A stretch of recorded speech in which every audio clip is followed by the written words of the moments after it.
Hey, let's go back in time for a moment. It's 38-19. SMU leads in the fourth quarter of the 1980 Holiday Bowl. You score from the 1 on a run. At this point, do you think your guys are still in the game?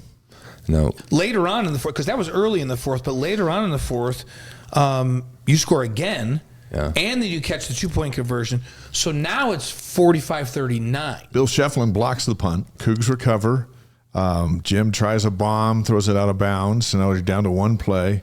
It's the most infamous play in BYU history, right. You know, McMahon to Clay Brown for the game winner on the last play of the game. Where were you at on the field, and what was your vantage point of what was going on? Unknown stories sometimes. So they had called maximum protection, which is both backs block, and so I'm there on the left-hand side, and Eric Lane's on the right-hand side, and it just so happened the outside linebacker did blitz, and so I stayed in and blocked, and which mattered that I stayed because otherwise you might have got to Jim. But Eric didn't, just headed down the field. And so after the game, I said, Eric, where were you? Like, I'm in the backfield by myself. And he says, I wasn't going to miss that.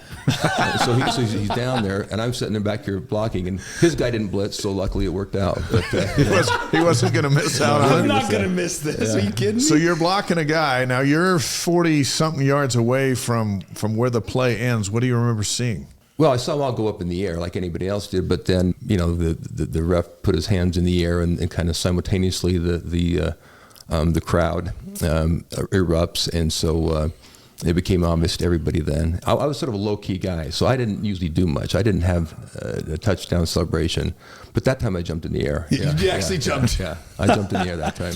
It wasn't like you think you have it in the bag, right? And so when the Hail Mary is the last desperation shot, it's still surprising to think that he caught it. Your favorite BYU quarterback, I'm going to really put you on the spot now. Your favorite BYU quarterback, it's a multiple choice. Mark Wilson or Jim McMahon? I can't decide that. They both have some great qualities. If you were putting together a flag football team and you needed a quarterback and it was these two guys, you could only pick one, who would you pick? Jim's the best quarterback we've ever had here. So, I mean, but Mark was great to play with, and was highly talented, maybe even a bit underrated.